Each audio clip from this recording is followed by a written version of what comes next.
నమస్తే, welcome to four sides TV. మామిడి తోటలు ఉన్నవాళ్లు పండ్లని మార్కెట్లోకి తీసుకొచ్చి అమ్ముతూ ఉంటారు. మరికొందరు విదేశాలకు ఎగుమతి కూడా చేస్తూ ఉంటారు. అవేవి చేయకుండానే గుజరాత్లోని గిర్ ప్రాంతానికి చెందిన ఓ కుటుంబం లక్షల్లో ఆదాయం పొందుతోంది.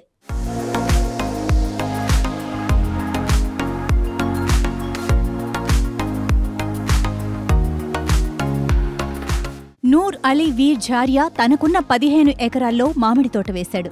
తోటంతా ఒకే రకం కాకుండా దాదాపు 300 రకాల మామిడి జాతులను నాటాడు. బంగినపల్లి, తోతాపురి, అల్ఫోన్సో, కొంకణ్, దసేరి తదితర దేశీయ రకాలతో పాటు అమెరికా, థాయిలాండ్, ఆస్ట్రేలియా, ఇజ్రాయెల్, యూరప్లో పండే మామిడి జాతులను పెంచాడు. ఆ వైవిధ్యాన్ని అందరికీ చూపాలనుకున్న ఝారియా కుటుంబం వేసవిలో కాపు మొదలైనప్పటి నుంచి ఆసక్తి ఉన్నవాన్ని తమ తోటకు ఆహ్వానిస్తోంది. మామిడి పండ్లను ప్రదర్శనకు ఉంచి వచ్చిన వారికి వాటిని రుచి చూపించటం, ఆయా జాతుల గురించి వివరించటం చేస్తున్నారు. రకరకాల ఫెస్ట్లు నిర్వహిస్తున్నారు.